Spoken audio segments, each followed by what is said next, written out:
That's a very hard question.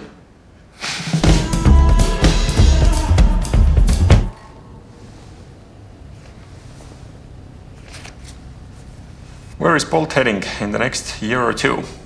I think we have an amazing 2 years ahead. We're gonna grow the business a lot in all our existing geographies. We're gonna launch a couple of new products. But I think most excitingly, we're preparing for self-driving cars. I think Bolt is going to be the best platform for all of these self-driving car companies to come to market. Because all of them will need access to customers. All of them will need physical, real-world excellence. Somebody has to maintain the cars, clean them, charge them, operate them. And Bolt is uniquely the only company in Europe capable of doing that.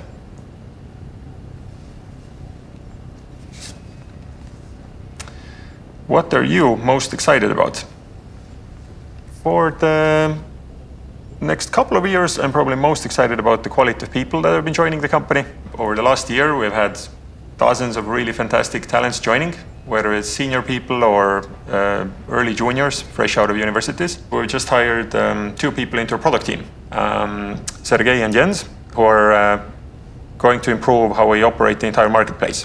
How are we making pricing more efficient, how are we making our marketing more efficient. And I think that's going to generate a lot of value, not only for the company, but to all of our drivers or our customers as well. What is the first question you ask on a job interview? That's something that's actually been consistent throughout these 12 years. I always start by asking about the person's motivation. I want to deeply understand what drives them in life. It doesn't matter how great the track record of the person is, unless they're deeply passionate about building something awesome. Why should someone join the company right now? Actually, I think we're in this Goldilocks zone at the moment as a company, which is that on one hand, we're big enough, so people who join can have an impact at a scale they've usually never had before, operating in 50 countries, impacting the lives of tens of millions of people. But at the same time, the company is still fast moving. So you can come in and you can change things very quickly. And there's actually not that many companies that are in that sweet spot between scale and still having a startup-like fast-moving culture. Over the last couple of months, we launched in places as diverse as Taiwan, New Zealand, Canada, Malaysia, and all of those happened really quickly. I think most of those launches, we went from the idea to actually having customers order rides in 3 to 6 months. And that's really rare. We're now 12 years in. And honestly, I think all the best years of the company are ahead of us, not behind us.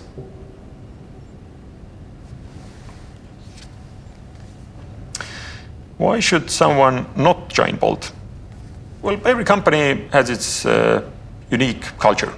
So Bolt clearly isn't designed to be for everybody. And I think it works for people who want to be in a fast-moving environment. They also want to work hard. They want a challenge. I don't think we're shy about it. We're in an intense industry. It's competitive. And we want to attract the people who want to compete and who want to build great products at massive scale. This isn't for everybody.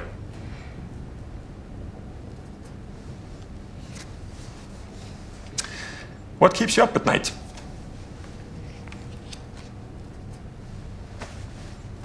Honestly, nothing. I'm a very good sleeper. I think that's one of my superpowers of why I've been able to build a company so far.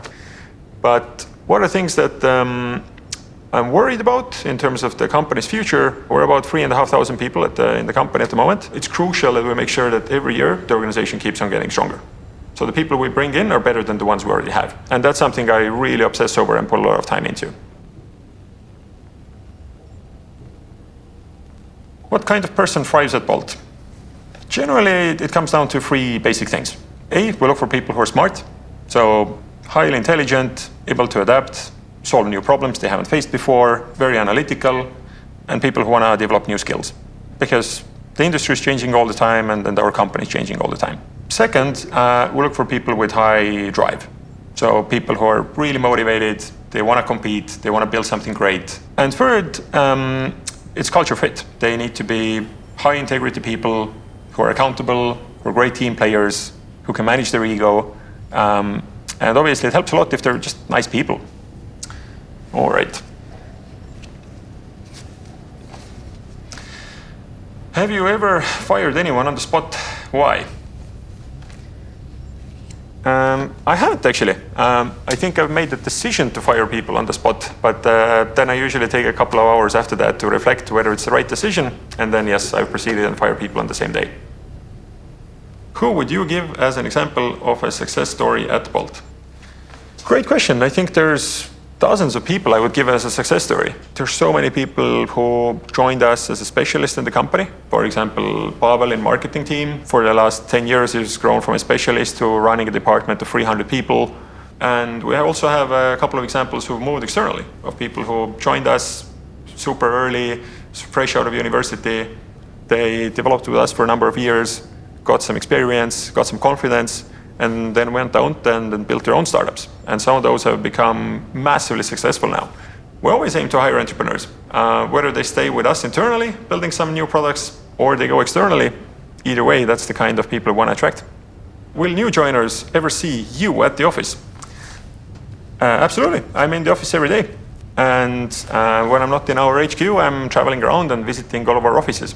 So I think in the last 2 months, I probably visited 15 offices and got to meet hundreds of new people who've joined the company over the last couple of years. So remote work was a bubble? Yes. How much do you bench press? Still on 140 kilos. So it's okay, but it's not something I'm very proud of. My father used to do 165, so that's where I am aiming to get to. What's one myth about Bolt that you'd like to bust? I think myth I've been hearing is that we're not focused on excellence as a company, that we're half-assing a lot of things and moving very quickly and doing a lot of bets, but we never try to get anything to perfection. And I get where that's been coming from, because I think when we started off as a company, we had much less resources. We had to take a lot of bets. We didn't really have time to polish things. But I think we're a very different company now. I think we have in most departments a lot more resources. We have completely changed the mindset, and we actually want to do things with high quality that last for a long time. Why won't you move headquarters to a different city? We're very happy with being headquartered in Estonia, to be honest. When we think about the level of talent we've been able to get here and how successful the company's been, I think more companies should try to set up their HQ in Estonia, because clearly there's something here that works. Estonia is one of the best countries in the world where to live for very pragmatic reasons. It's one of the safest places in the world. It's one of the most innovative places in the world. It's the lowest bureaucracy, so you can do everything digitally and very quickly. And it has great nature. So for those of us who care about having a good quality of life, clean air, forests around them, Estonia is fantastic. But that doesn't mean we're only gonna hire top talent here. We know that for us to be globally successful, we need to get access to talent in other parts of the world. And that's why we've set up so many other offices. We have 50 of them across the world. What are the biggest challenges you need help with? Great question. I think as a CEO, I realize there's better people than me in almost every area of the company. So I want to make sure we hire world-class experts into every domain, whether it's marketing, product, engineering, customer support, etc. What's currently top of mind as most urgent things we want to fix, for example, is customer support. We think that's one of the areas where we can make a massive impact. It's an area we haven't invested in much in the last couple of years, and I think that's been hurting our growth and our brand. But I think it's absolutely something we can turn around in the next 12 months. So we're working hard on that. In 3 words, how would a new joiner describe their first days at Bolt? 3 words. I hope they would say fast-moving, exciting, and that they got a lot of stuff done. On the first day? Well, it was first few days. Thank you.